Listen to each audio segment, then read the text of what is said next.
Good morning, students. Myself, Dr. Vasundhara Chalatharia, Assistant Professor, Rashastra Department of Bhaishyaji Kalpana, Faculty of Ayurveda Science, Jyoti Vidyapeeth, women's university. आज मैं आपको next video में आपके second video में आपके भैषज कल्पना का स्वरस कल्पना में टॉपिक पढ़ाने जा रही हूँ, जो कि पंचविध कषाय कल्पनाओं का ही एक भाग है। ठीक है, तो हम फर्स्ट ऑफ ऑल शुरू करते हैं पंचविध कषाय कल्पनाओं की। पहली कल्पना जो कि बहुत ही ज्यादा फर्स्ट प्रायोरिटी रखती वो है आपका स्वरस कल्पना। तो स्वरस कल्पना में हम फर्स्टली उसका इंट्रोडक्शन देखते हैं। तो भेषज की हम बात करें तो तदेव युक्तम भेषज्यम यदा आरोग्य कल्पते। तो वह जो युक्त है भेषज, जो कि क्या भेषज कल्पना क्या है, जो कि आपको आरोग्य प्रदान करती है, वह भेषज कल्पना है। ठीक है, इसके बाद बात करते हैं कल्पना की हम। तो प्रकल्पनम संस्करणम इति, मतलब जिस किसी तरीके से जो संस्कार किए गए हैं, संस्कार के द्वारा हम कोई कल्पना को प्रोड्यूस कर रहे हैं, दैट इज वो प्रकल्पनम संस्करणम इति। दैट इज जो है संस्कार, संस्कार मतलब किसी चीज में चेंज ला देना, किसी में बदलाव ला देना, वो आपका क्या कहलाएगा, कल्पना कहलाएगा। ओके, अब इसके बाद आते हैं सिग्निफिकेंस ऑफ भेषज कल्पना। तो सिग्निफिकेंस ऑफ भेषज कल्पना आपका रहेगा अल्पस्यापि महत्वार्थम प्रभुतस्य अल्पकर्मताम कुर्यात संयोग विश्लेषस्य कलम काल संस्कार युक्ति भी।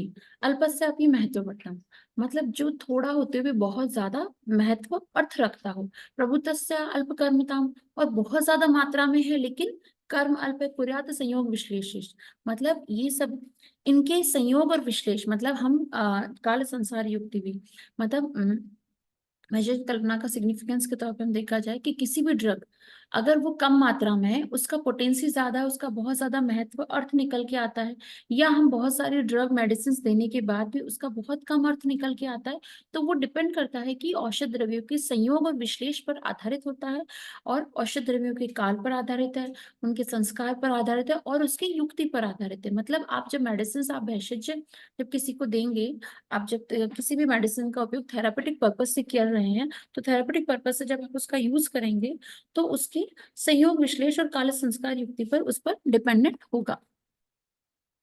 ओके, देन हम बात करते हैं। तो ये इस प्रकार से आपका भेषज कल्पनाओं को क्लैरिफाई किया गया है कि भेषज किसे कहा है, भेषज उसे कहा है जो कि आरोग्य देता है। ठीक है, कल्पना उसे कहा है जो कि संस्कार के द्वारा है, और उसका सिग्निफिकेंस क्या है कि जो थेरेपेटिक मेडिसिन है, जो औषध द्रव्य है, वो डिपेंड करते हैं किस पे, उसके संयोग पे। मतलब आप कॉम्बिनेशन क्या बना रहे, विश्लेष पे, आप कैसे कैसे उसको अलग कर रहे हैं, उसके काल पर, उसके संस्कार पर और उसकी युक्ति पर डिपेंड करते हैं। अब पंचविध कषाय कल्पना की हम बात करें तो इसमें क्या था, पंचविधम कषाय कल्पना में थी तदया स्वरसय कल्क श्रतः शीत फांटय कषाय।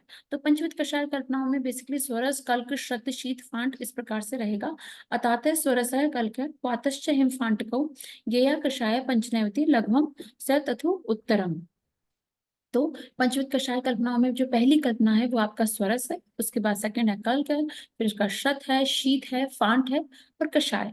तो अथातः स्वरस है, कल्क है, क्वाथश्च हिमफांट कहो।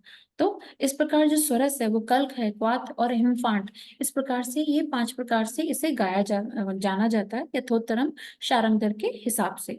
तो स्वरस कल्क क्वाथ हिम फांटकौ गेया पंचवितम लघु तथा उत्तरम यथोत्तरम। और स्वरस, स्वरस से कल्क, कल्क से क्वाथ, क्वाथ से हिम, हिम से फांट। तो जिस तरह से हम जा रहे हैं तो गुरुता में सबसे ज्यादा हाईएस्ट किसकी गुरुता रहेगी, स्वरस की रहेगी, स्वरस के बाद कल्क, कल्क के बाद क्वाथ और हिम फांट। तो ये हम जो उत्तरोत्तर हम पीछे की तरफ जब हम जा रहे हैं तो धीरे धीरे इसमें क्या बढ़ेगी, लघुता की ओर हम जा रहे हैं। ठीक है, अब पंचविध कषाय कल्पनाओं की हम बात करें। क्षीरः रस कल्कम अथो कषाय श्रुतश्च तथैव चूर्णम च। तो शीर, शीर किसने माना, शीर कल्पना किसने दी थी, सुश्रुत ने दी थी। तो इस प्रकार सुश्रुत की जो कल्पनाओं की संख्या अगर हम बात करें, पंचविध ना होकर षड्विध कषाय कल्पना है। क्षीरम रस कल्क मधु कषाय श्रुतश्च तथैव चूर्णम। क्षीर रस कल्क श्रुत कषाय ये सब चूर्ण में कल्पा षडयति खलु वेशिकानाम यथोत्तरम ते लघ्व प्रतिष्ठा। क्षीर रस कल्क अथो कषाय श्रुतश्च तथैव चूर्णम कल्पा षडयति खलु वेशजानाम यथोत्तरम ते लघ्व प्रतिष्ठा। इसके बाद चूर्ण शीत कषायश्च स्वरसो अभि शवस्तथा फांट कल्कस तथा क्वाथो यथावतम निबोध में। तो काश्यप, काश्यप के खिलिस्तान के आधार पर उन्होंने एक अलग से कल्पना बताई, चूर्ण कल्पना। तो चूर्ण कल्पना, शीत कल्पना, कषाय कल्पना, स्वरस कल्पना, अभिशव और ये जो आपका रहेगा है ना बाद, और उसके बाद फांट है, कल्क है, इस प्रकार से ये कल्पनाएं काश्यप ने बताई है। तो पंचविध का शार्ंग ने बताई है शार्ंगधर ने। उसके बाद सुश्रुत की अगर हम बात करें, तो षड्विध कल्पना है जिसमें शीर ऐड कर दिया गया है। काश्यप ने सप्तविध कल्पनाएं बताई हैं, है ना, सप्तविध कषाय कल्पना बताई जिसमें उन्होंने चूर्ण को ऐड कर दिया गया है। ठीक है, उसके बाद बात आती है स्वरस। तो हमने अभी तक क्या पढ़ा था, वैशेषिक कल्पना का इंट्रोडक्शन देखा, देन हमने उसके बाद देखा पंचविध कषाय कल्पनाओं का इंट्रोडक्शन देखा। अब हम क्या देखने जा रहे हैं, अब हम स्वरस कल्पनाओं का इंट्रोडक्शन देखने जा रहे हैं। तो स्वरस कल्पनाओं का इंट्रोडक्शन हम देखें तो उसमें पहला आपका स्वरस की क्या रहेगी, निरुक्ति रहेगी, और स्वरस की निरुक्ति, फिर उसका मेथड ऑफ प्रिपरेशन, है ना, mode of preparation, method of preparation, and then उसके बाद आपका क्या रहेगा, प्रक्षेप तरफ, फोर्थ नंबर पे डोज, फिफ्थ नंबर पे shelf life, second six number पे एडवांटेज, एंड सेवेंथ में डिसएडवांटेज। तो निरुक्ति की हम बात करें, स्वरस है इति सद्यो रस है, ये किसने बताया, शब्द कल्प ध्रुव ने बताया। जो सद्य रस है, जो इंस्टेंट जूस टाइप से हम बना के उसे इनटेक कर रहे हैं, वो आपका क्या है, स्वरस कहलाता है। स्वरस है इति सत्यो रस है। फिर यंत्र निष्क्रियता द्रव्यात रस है स्वरस उच्चति। तो चरक सूत्र स्थान के अनुसार यंत्र निष्क्रियता मतलब किसी भी यंत्र से निष्पीड़ित करके उसको पीस करके उसको दबा करके जो द्रव रूप में जो हमें प्राप्त होगा वो क्या कहलाएगा, आपका स्वरस कहलाएगा। मोड ऑफ प्रिपरेशन की हम बात करें तो mode of preparation freshly collected drugs आहता तत्क्षणात् कष्टात् द्रव्यात् शुणात् समुद्धवेत च वस्तु निष्पीड़ितो यह रस है स स्वरस उच्यते। आहता तत्क्षणात् कृष्ण, उसको आहत करके उसी क्षण कष्ट दे करके उसको द्रव को हम क्या करेंगे, वस्त्र निष्पीड़ित वस्त्र में बांध करके उसको दबा करके जो रस प्राप्त किया जाएगा उसे क्या कहा गया है, स्वरस कहा गया है। इसका mode of method of preparation, dry drug पूर्वं चूर्णितं द्रव्यं क्षिप्तं तु दविगुणं जले च अहोरात्रं अहोरात्रम स्थितम तस्मात् भवेद वा रस उत्तम है। तो कुड़व चूर्ण ये सब द्रव्य गुण अहोरात्र में रख करके जो हमें जो रस प्राप्त होगा वो भी आपने शारंगधर में बताया है, अहोरात्र में रख करके। और कुड़व का प्रमाण 192 gram. Method of preparation very hard drug आदाय शुष्कम द्रव्यम सुरसना अम्बसे च जले अष्टगुणिते साध्यम पादिशिष्टम च ग्रह्यते। मतलब शुष्क द्रव्य को लेकर स्वरस में संभव करने के लिए उसे 8 गुना जल में डालेंगे, फिर 1/4 पार्ट से ग्रहण किया जाएगा। ठीक है, कठिन द्रव्यों के लिए।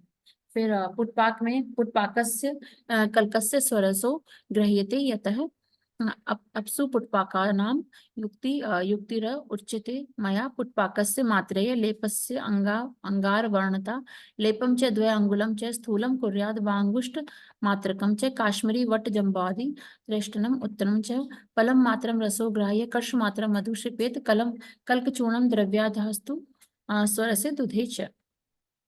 प्रक्षेप द्रव्य की हम रक्षक द्रव्य की हम बात करें तो मधु श्वेता गुणम गुणम शारान जीरकम लवणम तथा घृतम तैलम चूर्णादिकम कोल मात्रम अन्न रसे क्षिपेत च। तो मधु श्वेत गुड़ क्षार जीरक लवण घृत तैल चूर्ण आदि इन सबको मात्रा में कोल अन्न रस के कोल प्रमाण में इनको प्रक्षेप द्रव्य के तौर पे डाला जाता है। चाहे मधु हो, श्वेत हो, गुड़ हो, क्षार हो, जीरा, लवण, घृत तेल, इन सबको कोल प्रमाण में आपके ऐड किया जाएगा। इसके बाद डोज में स्वरसस्य गुरुत्वाच फलम अर्धम प्रयोजित निशोषितम चाग्नि सिद्धस्य फलम मात्रम रसम पिबेत। तो स्वरस को गुरुत्व गुरु है, स्वरस स्वरस सबसे ज्यादा गुरु होता है ना। तो पलमर्दम इसकी मात्रा कितनी बताई, सेवनीय मात्रा अर्धपल बताइए, निशोषितम चाग्नि सिद्ध से। और जब अग्नि सिद्ध से किया हुआ निशोषित है तो उसे पल मात्रा में पीना चाहिए, Sharangdhar according to Sharangdhar.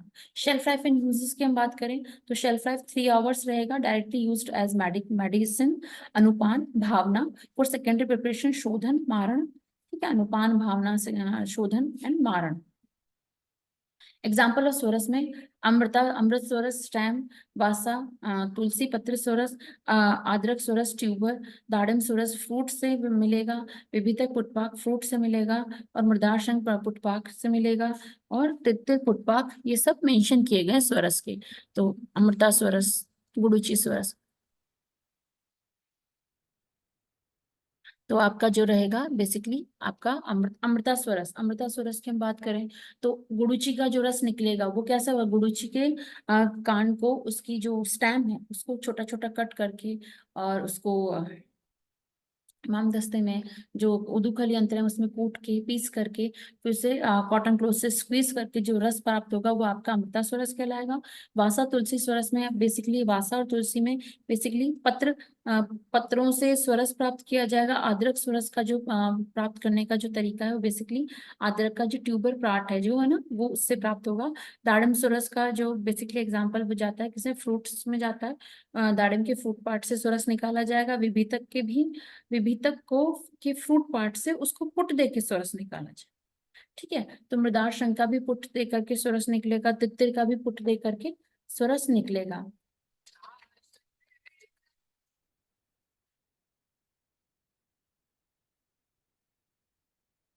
Okay, तो आपके डोजेस में देख लीजिए आपका जो स्वरस है वो गुरुत्वाच पलम अर्धम प्रयोजित जो है ना, तो अर्धपल मात्रा में लेंगे, फिर पूरा पल मात्रा में इसको ले लेंगे। ठीक है, प्रक्षेप द्रव्य में हमने बताया कि मधु है, श्वेत है, गुड़ है, क्षार, जीरा, लवण, ये सब हम किस में कोल प्रमाण में लिया जाएगा, है ना। अन्न रस में किसी में भी ऐड करना है तो आपको इसे कोल प्रमाण में लिया जाएगा। शेल्फ लाइफ की हमने बात करी तो स्वरस की शेल्फ लाइफ कितनी बताइए, 3 आवर्स की शेल्फ लाइफ बताइए।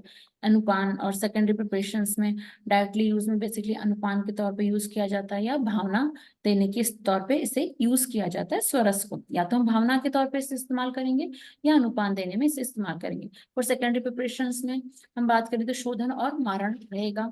अगर हम कहीं किसी का भी शोधन करना है तो हम वहाँ स्वरस का इस्तेमाल करते हैं, किसी का भी अगर हमें मारण करना है तो भी हम स्वरस का इस्तेमाल करते हैं। ठीक है, अब एग्जाम्पल ऑफ स्वरस की हमने बात कर ली थी। इसका बुक रिगार्डिंग, तो book regarding Bhaishajya Kalpana, तो भैष्य जी कल्पना की book regarding Ankit Gupta and Angadi. कुछ पार्ट्स हमने अंगाड़ी से लिया और कुछ पार्ट हमने पनेना धौरती ये शास्त्र की बुक से लिया गया हुआ है। ओके एंड देन तो इस प्रकार से आज आइए इस पूरे वीडियो में हमने जो पढ़ा है वो क्या पढ़ा है हमने बेसिकली स्वरस कल्पना देखिए। स्वरस कल्पना भी कौन सी, पंचभूत कषाय कल्पना का फर्स्ट पार्ट है स्वरस कल्पना। एंड देन उसमें हमने स्टार्टिंग कहाँ से करी थी, भैषज कल्पना। फर्स्ट ऑफ ऑल उन्होंने भैषज की डेफिनेशन देखी, फिर कल्पना की डेफिनेशन देखी, फिर पंचभूत कषाय कल्पनाओं में कौन कौन से पार्ट्स हैं, उनमें गुरुता लघुता का क्या क्रम है, उनके क्या नाम है, उनके क्या क्या रेफरेंसेज हैं, उसके बारे में हमने बात करी। देन उसके बाद हमने बात करी स्वरस के बारे में बात करी, तो स्वरस की हमने डेफिनेशंस देखी और कहाँ कहाँ उसका रेफरेंस है, कितनी उसकी मात्रा है, उसकी शेल्फ लाइफ क्या है, उसका उसको यूजेस कहाँ कहाँ होंगे, प्राइमरी तौर पे उसे कहाँ यूज किया जाएगा, सेकेंडरी तौर पे उसे कहाँ यूज किया जाएगा, वो सब हमने इसमें देखा है। एंड देन उसके बाद हम बात करते हैं इसके इंट्रोडक्शंस वगैरह को हमने देख लिया था। ठीक है, तो इस प्रकार से आपका ये एक टॉपिक है स्वरस जो है वो आपका कंप्लीट होता है। और नेक्स्ट वीडियो में हम कुछ इंटरेस्टिंग सा पढ़ेंगे। Thank you students.